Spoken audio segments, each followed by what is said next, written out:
Welcome Feni. বাংলাদেশের রাস্তার অবস্থা হচ্ছে নেইমারের চুলের কাটিং এর মতো। এখান থেকে কত রাস্তা এখান থেকে নাই। এই জায়গাগুলোর প্রেমে পড়ে গেছি আমি। অস্থির অস্থির ভিউ ভাই। আসসালামু আলাইকুম, হোয়াটসঅ্যাপ গাইস।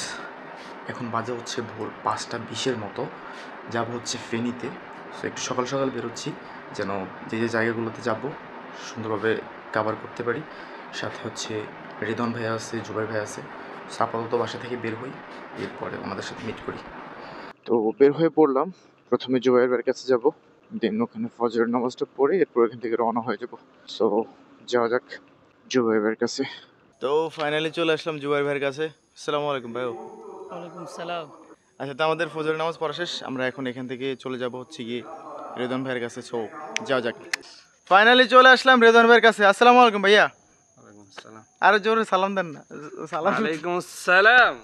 আচ্ছা, যাই হোক, তো ঠিক আছে, আমাদের আসলে অলরেডি লেট হয়ে যাচ্ছে। আমরা বের হয়ে যাই ফেনীর উদ্দেশ্যে। ওকে, ঠিক আছে, চলো। সো ফাইনালি বের হয়ে পড়লাম। রিদন ভাইয়া এবং জুবাইর ভাইয়ের সাথে মিট হয়ে গেছে অ্যান্ড ফাইনালি আমরা বের হয়ে পড়লাম ফেনীর উদ্দেশ্যে। সো যাওয়া যাক। আমরা চলে আসছি হচ্ছে সোনাপুরের রোডে। রোডটা এত চমৎকার না ভাই, এরকম রোড আমাদের কমলনগরে নাই অ্যান্ড হওয়ার সম্ভাবনাও নাই। সো আমাদের হচ্ছে গিয়ে তেল নেওয়া লাগবে। আমরা মাইজদি পাম্প থেকে, মাইজদি না সরি, সোনাপুর পাম্প থেকে আমরা হচ্ছে তেল নিয়ে দেন হচ্ছে ওখান থেকে বের হয়ে যাব। সো যাওয়া যাক আপাতত পাম্পের ওখানে।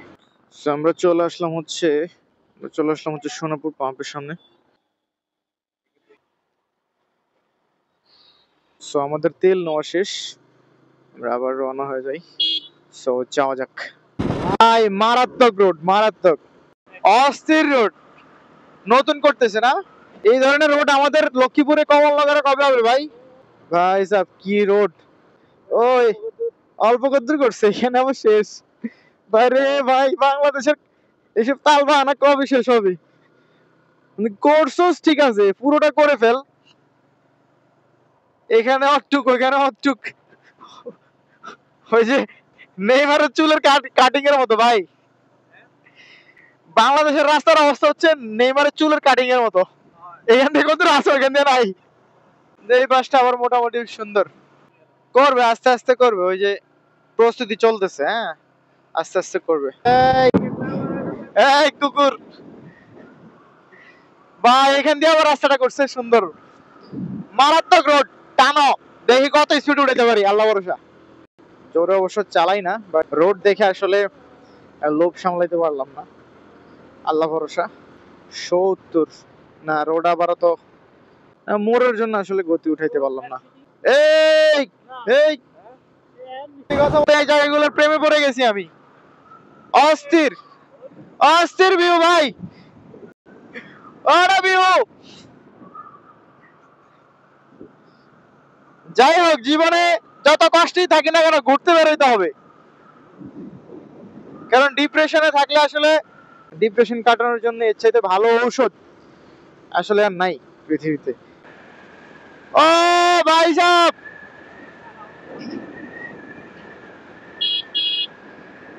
ইয়ে জুবাইরের বড় ভাই। 70 উঠাইছি, বাইক নেওয়ার পর থেকে এই ফার্স্ট এত গতি। 80 তুলে নেমে যাব।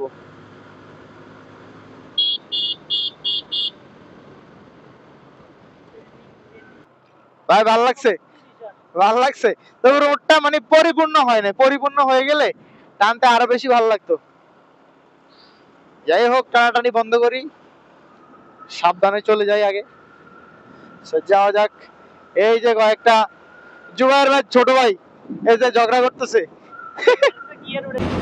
ভাই সাহেব, ওটা পরিবেশ। আমরা এখন কোথায় আছি? লোকেশন কোথায়?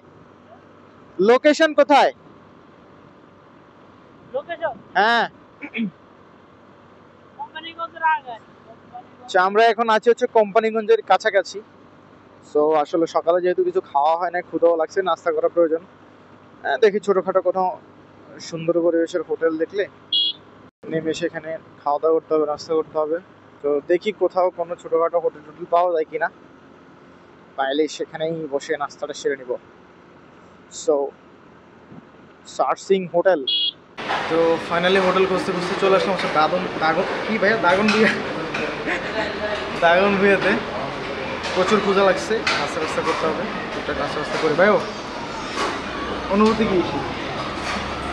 কি বারোটা ফিলিংসে ঘুম। আচ্ছা, তো আমরা আপাতত নাস্তা রাস্তা শেষ করি, নাস্তা শেষ করে বের হয়ে যাবো। তো আমাদের নাস্তা করা শেষ অ্যান্ড আমরা দাগনভূঞা থেকে বের হয়ে গেলাম ফেনীর উদ্দেশ্যে। সো যাওয়া যাক ফেনীতে, দেখা হবে ইনশাল্লাহ ফেনীতে।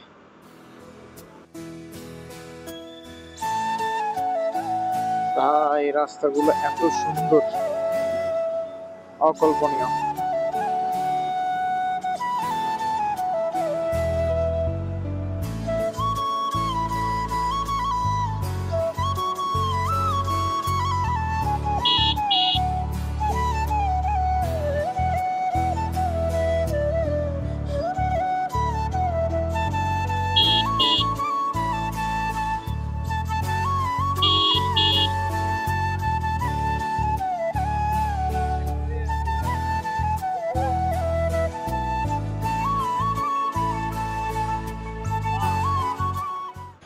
ওয়েলকাম ফেনী।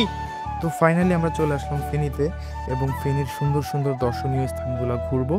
সেই ভিডিওগুলো দেখতে পাবেন ইনশাআল্লাহ পরবর্তী পার্টে। এই ভিডিওটা শেষ করছি এখানেই। সবাই ভালো থাকবেন, সুস্থ থাকবেন। আল্লাহ হাফেজ, আসসালামু আলাইকুম। দেখা হচ্ছে পরবর্তী পার্টে।